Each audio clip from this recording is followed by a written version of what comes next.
Let's go back real quick to a time that I actually, wasn't around for. The year is 1987. Road and Track has come out with that year's Sports Cars of the World issue. There's a lot of really cool stuff in here. I mean, there's a lot of, sports cars. You've got the Fox Body Mustang. That's pretty good. You've got the Porsche. Oh, the Porsche 928. Yeah, those are really cool. You've got the Volvo 480 ES, sort of an early hot hatch that absolutely nobody remembers existed. Oh, the BMW M3. It doesn't get much more sports car than an M-Series BMW, that's for sure. But as you read past all the Shelbys and Mustangs and Volkswagen Golfs and Porsche 911s, you get to page 84. And on page 84, there's something that's a bit different. The Ford Festiva LX.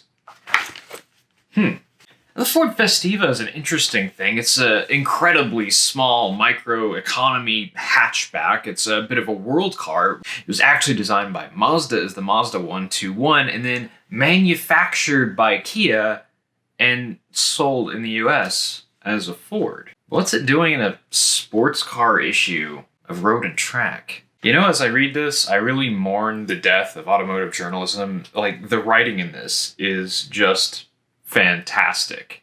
It's like so good. I'm so sad that this just sort of thing. Look at how many words were written about this car. This is all Festiva. Look at this. It's still going. Oh, never mind. We're on to Corvette now. 3 pages. But 3 pages of tiny text about the Ford Festiva. How about that? This is my new car. Wait a minute.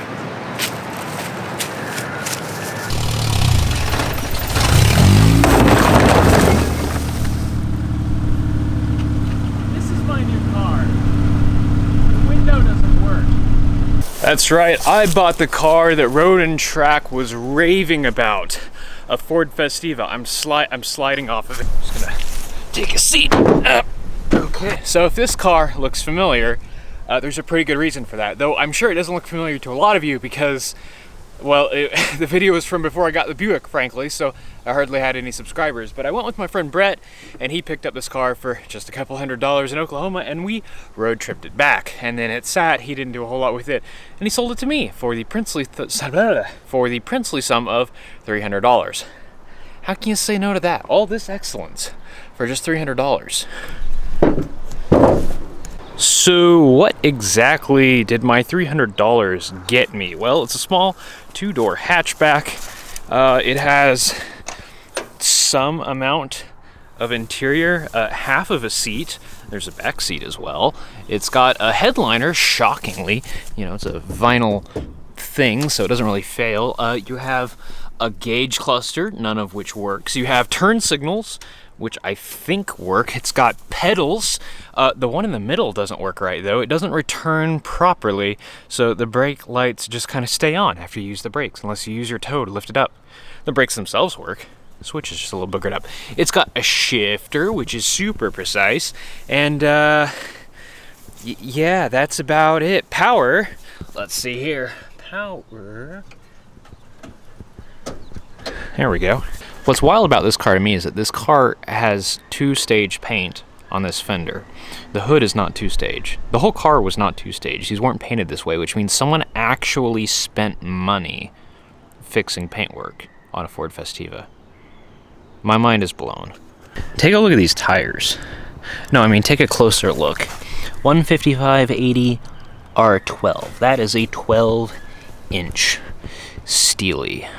It is so hard to find tires for these. And the wheels also, the bolt pattern is not 4x100. It's like 4x114.3 or some garbage like that you just cannot find anywhere. You want quality paint? How about paint that just rubs off from decades of people getting in and out of the car? Yeah, that's pretty good. It's just now occurred to me that I received no keys with this car. Is this the release lever? I guess it is. Very, very secure. Nobody has one of these, ever. This one is one of a kind, original. Factory Ford equipment. phenomenal. With the Ford Festiva, weather resistance is optional. Even if I had a key, it wouldn't really do much because there's, you know, no key cylinder back here. And there you can see the strut sticking up. I can't see it well enough to tell what's wrong with it though. Oh, it's just like not even tight. Oh my gosh. Really? What do we have here? Oh, is that just how you get to the... Oh yeah, that's how you change the bulbs. How nice of them to put in a trap door for that.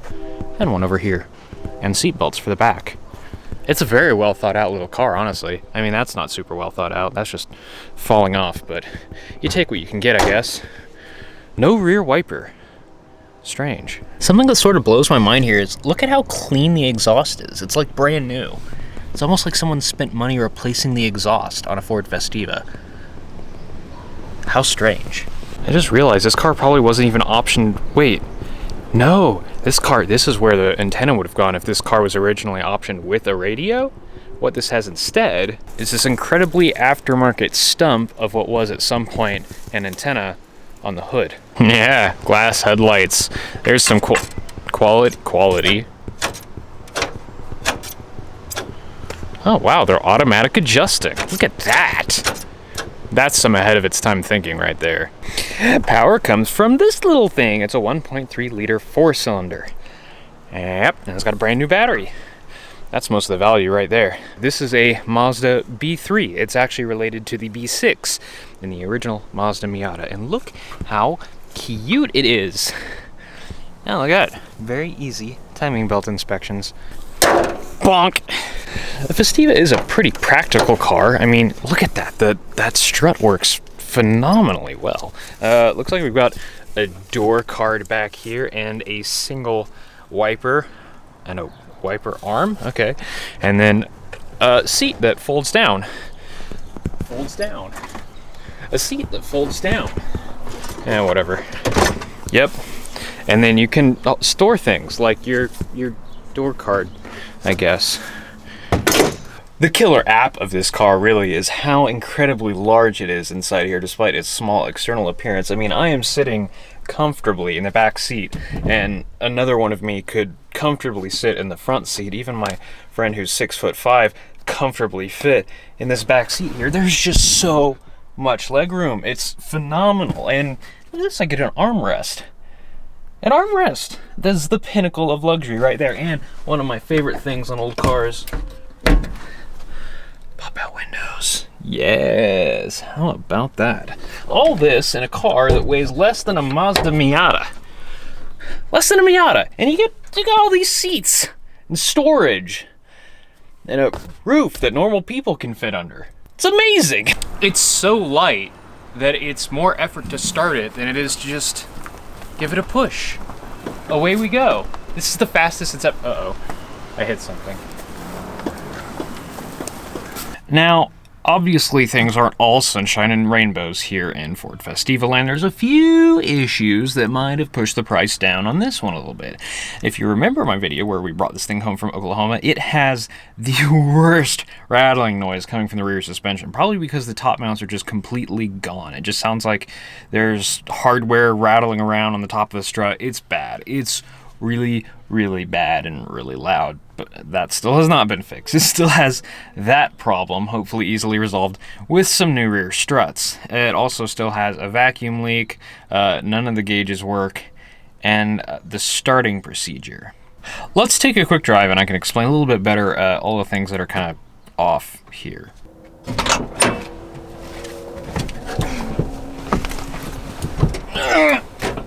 Oh, didn't get it. Okay, so to start off, we're gonna start off. First thing is all the window regulators don't work, so there's no ventilation in here, so it's very hot. Also, my camera is drooping. It's very sad. Alexa, please play Despacito. Hello. First thing we're gonna want to make sure is that we're in neutral. That's actually not neutral. This is first gear. That's how much play there is. That is neutral. You can literally punch your neighbor with the stick in neutral. Those bushings are absolutely shot. Okay, second off, we're gonna take our key. Just kidding, I don't have a key. We're gonna take our flathead screwdriver, we're gonna stick it in the ignition. We're gonna push the lightest clutch in the world, and we're gonna fiddle around for a minute here. Ah, there we go. Okay, and for extra security, you can take the key with you while the car is running. How cool is that? Okay, we still in neutral? Yeah, we're good. Release the handbrake? Just kidding, it doesn't work. You don't set it in the first place, and you're gonna put on your seatbelt. Now, this is one of those cool early 90s seatbelts where it's motorized, except this one's broken, so actually what you get is a really crappy lap belt. Okay, I feel safe, and I totally don't feel like in a crash I would just bend this steering wheel while the center steering column goes right through my chest. Yay. And joking aside for a moment though, this thing runs really well. Listen to that thing purr. That's what purring sounds like apparently.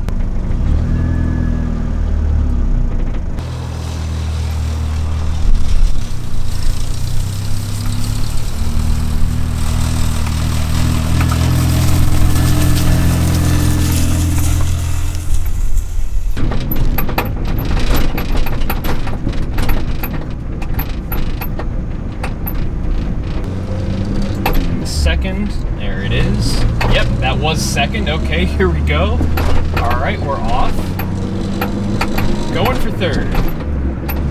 Okay, third was actually pretty easy. So let's talk for a minute about why this was in a sports car issue of Road and Track. Is it fast? Maybe this thing is some sort of sleeper hot hatch.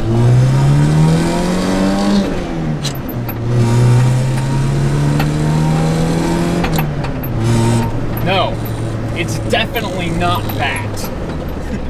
I think I hit 40. No, traffic's pulling away from me. Maybe that was 30. I don't know. None of my gauges work. Is it perhaps the super precise handling? No, it's definitely not that either. The only reason why I can think this would be in a sports car issue is just because it's a solid little car. Like, for what it is, this is honest transportation. And oh my god, go into gear! Come on! I got a Lincoln MKX breathing up my tailpipe. What the hell is that, an Avalon? Get out of here! I am in the superior economy car.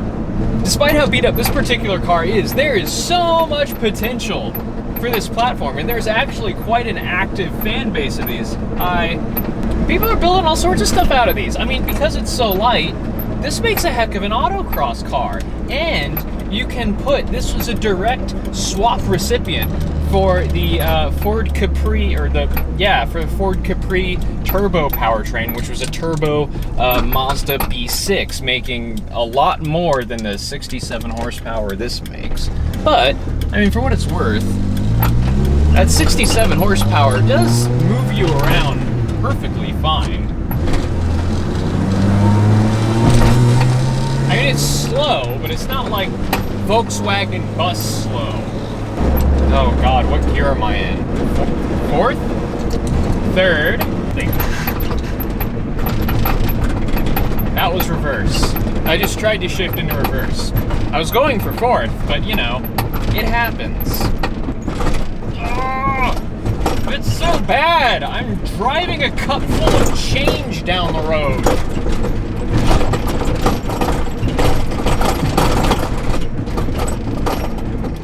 Oh, the brakes are bad. The brakes are really bad.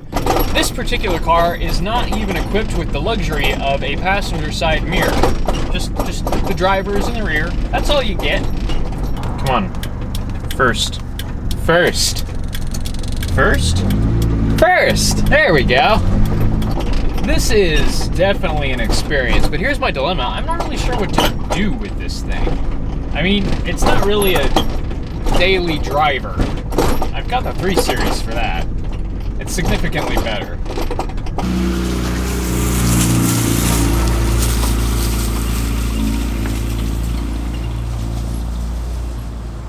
Oh wow, it's so much quieter now. Taillights are still on. Gotta pull up on the brake pedal to shut them off. Don't want to run down that new battery. It's the most valuable part of the car.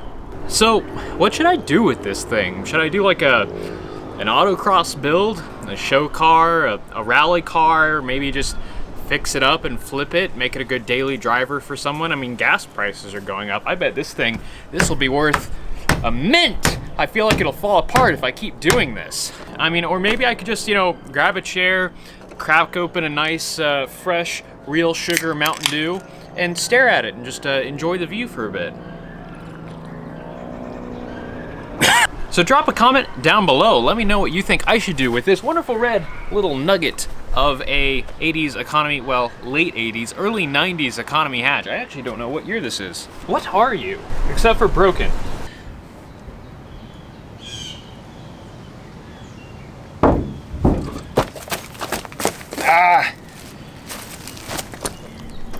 Thanks for watching.